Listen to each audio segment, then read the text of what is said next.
রাদিয়াল্লাহু জিজ্ঞেস করলে কাবুল আহবার বলেন এটা সূরাতুল মাইদার 3 নম্বর আয়াত আল-ইয়াওমা আকমালতু লাকুম দীনাকুম ওয়া আতমামতু আলাইকুম নি'মাতি ওয়া রাদিতু লাকুম আল-ইসলামা দীনা। বলছে এই আয়াত না তোমরা তো ঈদ বানাতা আর আমরা এখন ঈদ বানাই আসতেছি।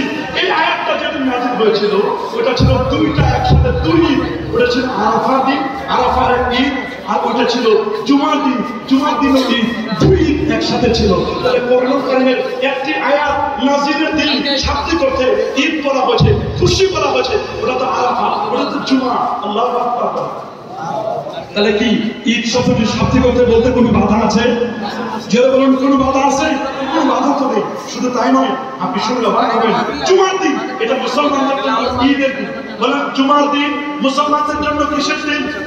এটা ঈদের দিন। হযরত আবু লুবাবা ইবনে আব্দুল মুনজির তিনি হাদিসটি বর্ণনা করেছেন সুনান ইবনে মাজাহ 1084 নম্বর হাদিস, যে আল্লাহ রাসূল বলেছেন ইন্না ইয়াওমাল জুমআতি, নিশ্চয় জুমার দিন, ওয়া সাইয়্যিদুল আইয়াম, জুমার দিন এটি সপ্তাহের শ্রেষ্ঠতম দিন।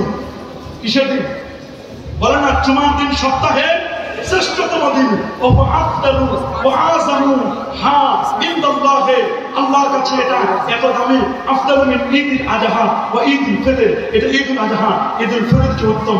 ইন্না ইয়াওমাল জুমআতি সাইয়্যিদুল আইয়াম ওয়া আযামুহা ইনদাল্লাহ ওয়া আযামু ইনদাল্লাহ মিন ইয়াউমিল আযহা ওয়া ইয়াউমিল ফিতর ফীহি খামসু হিলাল খালাকাল্লাহু ফীহি আদম ওয়া আহাবাতাল্লাহু ফীহি আদম ইলা আল-আরদ ওয়া ফীহি তাওয়াফাল্লাহু আদম ওয়া ফীহি সাআতুন লা ইয়াসআল্লাহ فيها العبد شيئا إلا أعطاه ما لم يسأل حراما وفيك تقوم الساعة ما من ملك مقرب ولا سماء ولا أرض ولا رياح ولا جبال ولا بحر إلا وهن يشفقن من يوم الجمعة। জুমার দিন সপ্তাহের শ্রেষ্ঠতম দিন।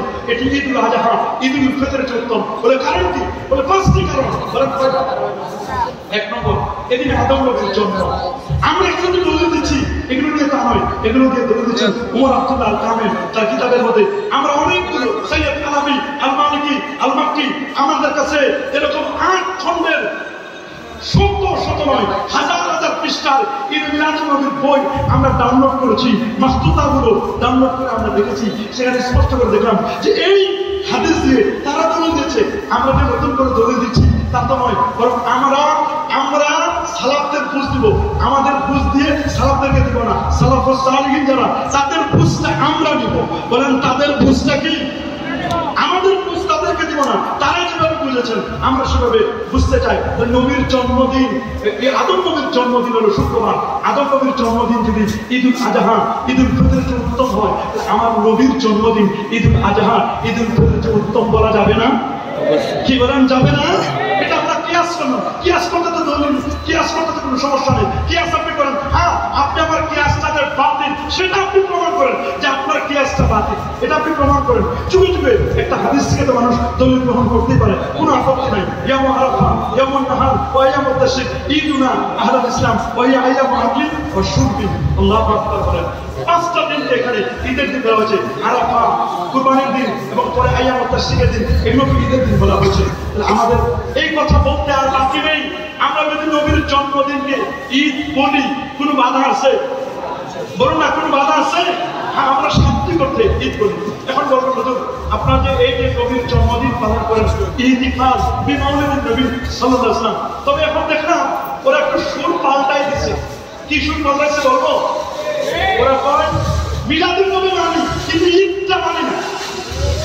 মিলাদুন নবী এখন মানতেছে, আগে কিছুই মানত না, এখন আস্তে আস্তে লাইন আসতেছে। বলে মিলাদুন নবী সাল্লাল্লাহু আলাইহি ওয়াসাল্লাম এটা মানি, কিন্তু এর সাথে ঈদ যুক্ত করতে হবে, এটা আমরা মানি না। আমরা বলবো যে আস্তে আস্তে করে সবে মানবেন, ধৈর্য ধরেন। কথা বলেন, ধৈর্য ধরতে হবে, সবে মানবেন, সেদিন আর বেশি দিন নয়। আমরা যে নতুন দলিল দিচ্ছি তা কিন্তু নয়। দলিল দিয়েছেন যুগ যুগ ধরে মুহাদ্দিস, মুফাসসির, ফুকাহা এবং বড় বড় যারা ইমাম, যাদের কিতাব পড়ে আমরা এই পৃথিবীতে আলেম হচ্ছি। যদি মিলাদীদের কিতাব বাদ দেওয়া হয়, এই জমিনে যারা 800-900 বছর ধরে যারা মিলাদুন নবীর ব্যাপারে কিতাব লিখেছেন, যদি মিলাদীদের কিতাব বাদ দিতে হয়, তাহলে তো আমি মনে করবো পৃথিবীতে আলেমই থাকবে না। এই পৃথিবীর যত মোতাবার কিতাব, যত বড় বড় কিতাব, সব তো মিলাদীরা লিখছে। কথা বলেন, কারা লিখছে? মিলাদীরা লিখছে। মিলাদীদেরকে বাদ দিলে জান্নাত পড়তে পারবে না। কথা বলেন, জান্নাত পড়া যাবে না, ফুতুহুল বারী পড়া লাগবে না।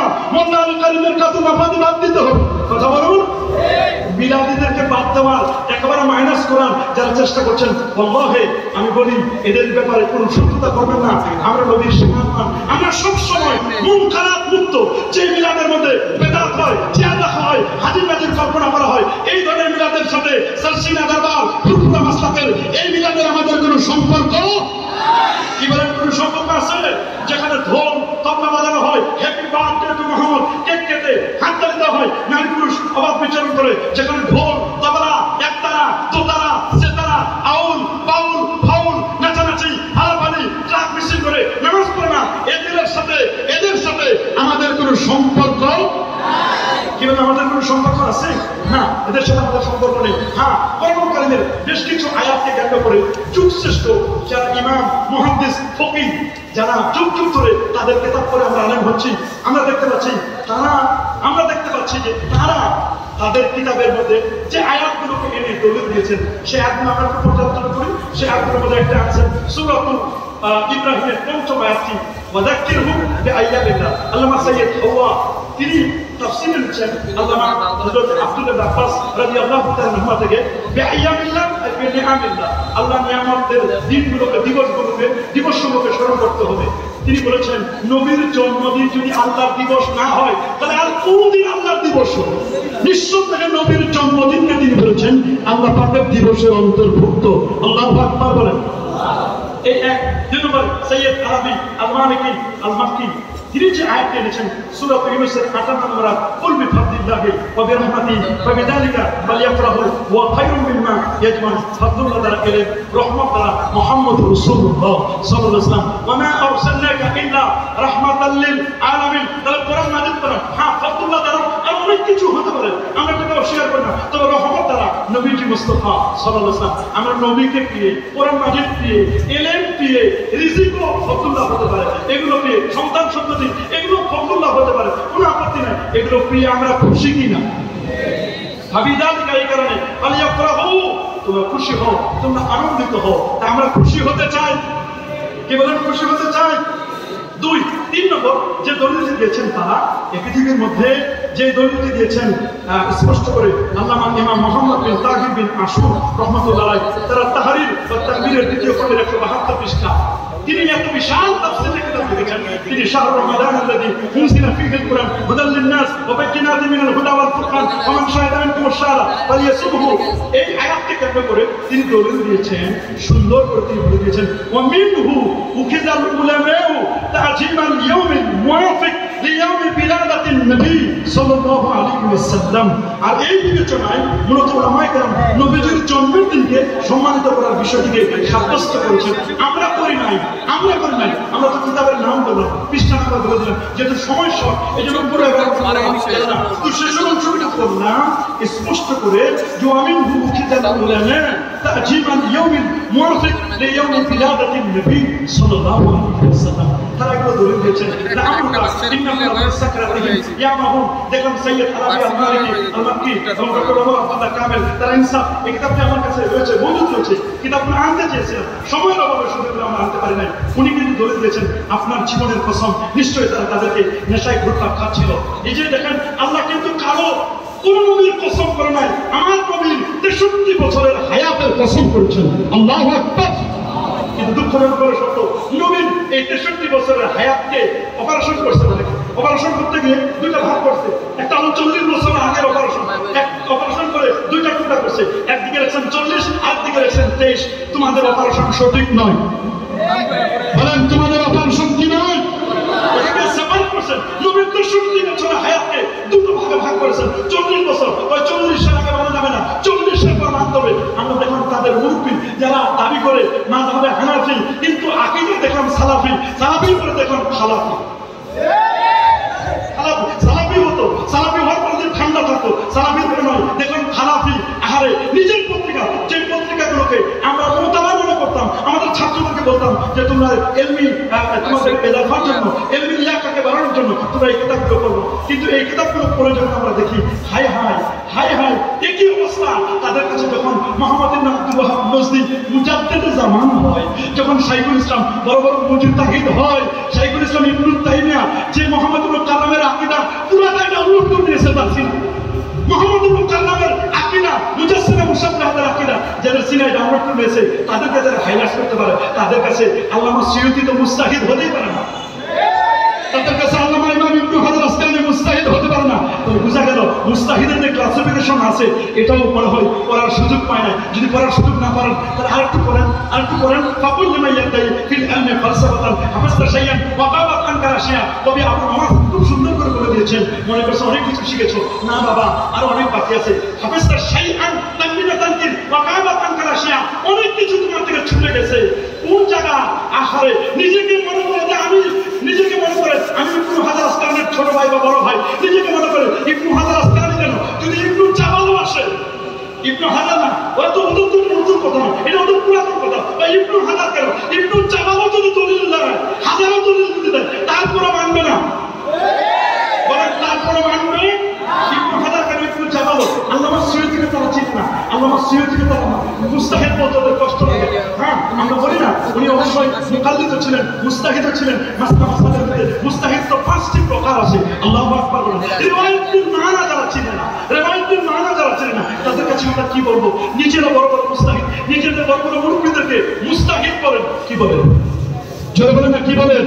মুস্তাহিদ বলেন। তাহাজ্জুদের নামাজ জামাতের সাথে আদায় করা। সিলেটে একজন আমাদের বড় ওস্তাদ বলেন, জিজ্ঞেস করা তো ফতোয়া দেওয়া হয় ইসলামিক ফাউন্ডেশন থেকে, কেন করেন? উনি বড় হুজুর, উনি পড়ছে তো জায়েজ আছে, সমস্যা নেই। দেখেন বড় হুজুর করলে জায়েজ, তোমাদের বেলায় বড় হুজুর খুঁজো, আমাদের বেলায় মিলাদিদের বড় হুজুর নাই। বলুন, মিলাদিদের বড় হুজুর নাই? অবশ্যই মিলাদিদের বড় হুজুর আছে। ওয়া কুল্লাম নাকুসু আলাইকা মিন আনবাইর রাসূল মা নুসাব্বিতু বিহি ফুআদাক। এটা সূরাতুল হুদের 120 নম্বর আয়াত। নবীদের জীবনী আলোচনা করলে ঈমান বলিষ্ঠ চিত্ত হয়। কি বলেন? কলব বলিষ্ঠ, ঈমান তার বলিষ্ঠ চিত্ত হয়, ঈমানের নূর হয়ে যায়, ঈমান শক্তিশালী হয়। অন্যান্য নবীর আলোচনা করলে যদি ঈমান বলিষ্ঠ হয়, এটা দলিল দিয়েছেন সাইয়্যিদ রাবি আল মালিকি আল মাক্কি। আমরা নিজেদের দলিল দেয় নাই, কারণ দলিল দিয়েছেন। অবাক লাগে এই দলিলগুলো, একটু আমার মনে হয় পড়তে হয়ে গেলেই সবচেয়ে ভালো হয়, পড়া দরকার। দলিল দিয়েছেন সূরাতুল ফাতহের 9 নম্বর আয়াত, ইন্না আরসালনাকা শাহিদাও ওয়া মুবাশশিরাও ওয়া নাযীরা লিতুমিনু বিল্লাহি ওয়া রাসূলিহি ওয়া তুআজ্জিরুহু ওয়া তুআক্কিরুহু। এই যে তুআজ্জিরুহু ওয়া তুআক্কিরুহু, এই আয়াতের তাফসীর করতে গিয়ে আল্লামা ইসমাঈল হাকিম তাফসীরের রুহুল বায়ানের মধ্যে তিনি বলেছেন, ওয়া মিন তা'জিলিহি আমালুল মাউলিদ ইযা লাম ইয়াকুন ফীহি মুনকারুন। ওয়া ইমাম সিয়ুতি فيستحب لنا أيضا إظهار الشكر بمولده بالاجتماع وإطعام الطعام ونحو ذلك من وجوه القربات وإظهار المسرات. وقد قال ابن حجر الهيثمي والحاصل أن البدع الحسنة متفق على ندبها وعمل المولد واستماع الناس له كذلك أي بدعة حسنة، بدعة حسنة উত্তম بدعة। আল্লাহু আকবার। মুখের জোরে চাপা দিয়ে বলে দিলেন বেদাত হারাম নাজায়েজ। আরে কোন দলিলে দিলেন বেদাত হারাম নাজায়েজ? একটু চিন্তা করলেন, হারাম বলা থাকে, ফাতিম সুন্নাত থাকে, কাফির জায়েজ থাকে, তাকে একটু চিন্তা করছেন? ভুল ধরতে দিয়েও ভুল করে, ভুল লিখতে দিয়েও ভুল করে, বলেন না ভুল ধরতে কি করে? ভুল লিখতে দিয়েও ভুল লেখে। দুঃখ লাগে, এটা অবাক লাগে আমাদের কাছে। ওনাদের কাছে ইসমাঈল হাক্কি কোনো ব্যাপার নয়, ওনাদের কাছে সাথে দিন এতে গ্রহণযোগ্য। মোহাম্মদ ইবনে আব্দুল ওয়াহাব নজদি ওনাদের কাছে মুতাবার, ওনাদের কাছে শাইখুল ইসলাম মুতাবার, ওনাদের কাছে এই সমস্ত ইমামদেরকে তারা চোখে দেখে না। দুঃখ লাগে। শাইখ আব্দুল হক মুহাদ্দিস দেহলভী রাহমাতুল্লাহ আলাইহি তারা দলিল দিয়েছেন কি সুন্দর করে। তাহলে আমরা বুঝতে পারি যে রাসূল করিম সাল্লাল্লাহু আলাইহি ওয়াসাল্লামের আলোচনা করলে আমাদের ঈমান বলিষ্ঠ হয় কিনা? যারা বলেন বলিষ্ঠ হয় কিনা? আমরা যদি একটু হাদিসের দিকে তাকাই, আমার বক্তব্য ইনশাআল্লাহ শেষ করে দেব অল্প সময়ের মধ্যে। যদি আমরা হাদিস মুবারাকার দিকে তাকাই, আমরা নিজেদের হাদিস দিয়ে আমরা নিজেদেরকে বোঝাতে চাই না, আমরা বোঝাতে চাই মুস্তাহিদ ইমাম যারা মুস্তাহিদ ইমাম যে হাদিসগুলো তিনি দলিল দিয়েছেন, আমরা সেই দলিলগুলো একটু শুধু তামলিন করতে চাই, অনুশীলন করতে চাই, একটু শেয়ার করতে চাই। দলিল দিয়েছেন বড় বড় ইমামরা, বিশেষ করে আল্লামা হাফেজ ইমাম ইবনু হাজার আসকালানি রাহমাতুল্লাহ আলাইহি 852 হিজরিতে যারা ইন্তেকাল। কত হিজরিতে? 852 হিজরিতে তার ইন্তেকাল। ওনার প্রিয় সাহেব আল্লামা ইমাম সাখাবী রহমাতুল্লাহ আলাইহি 902 হিজরিতে যার ইন্তেকাল। তার আল আজবিবাতুল মারদিয়া এই কিতাবের মধ্যে 1117 এবং 1118 খ্রিস্টে কিতাবের মধ্যে তিনি বলে দিয়েছেন যে এটি যদিও পূর্বে সালাতের মধ্যে ছিল না, তারপরও তারা এটাকে ইঙ্গিত দিয়ে তারা দলিল দিয়েছেন। আল্লাহু আকবার। দলিলটা কি দিয়েছেন? ওনারা বলে দিয়েছেন তাদের কথাগুলো যে আন ইবনে আব্বাসিন যে হাদিসটি রয়েছে সহিহ মুসলিমের মধ্যে হাদিস নম্বর 1130 এবং হাদিসটি সহিহ বুখারীতে আছে। আপনি যে কোনো কিতাব থেকে আপনি করতে পারেন। বুখারীতে কয়েক জায়গা আছে ইবনে আব্বাস থেকে হাদিসটি বর্ণিত। কাদিমান নবী সাল্লাল্লাহু আলাইহি ওয়াসাল্লাম আল মদিনা ফাওয়াজাদা ইয়াকুদু সিয়ামান ইয়াওম আশুরা ফাকাল লাহু রাসূলুল্লাহ সাল্লাল্লাহু আলাইহি ওয়াসাল্লাম মা হাযা আল-ইয়াওম। লম্বা হাদিস।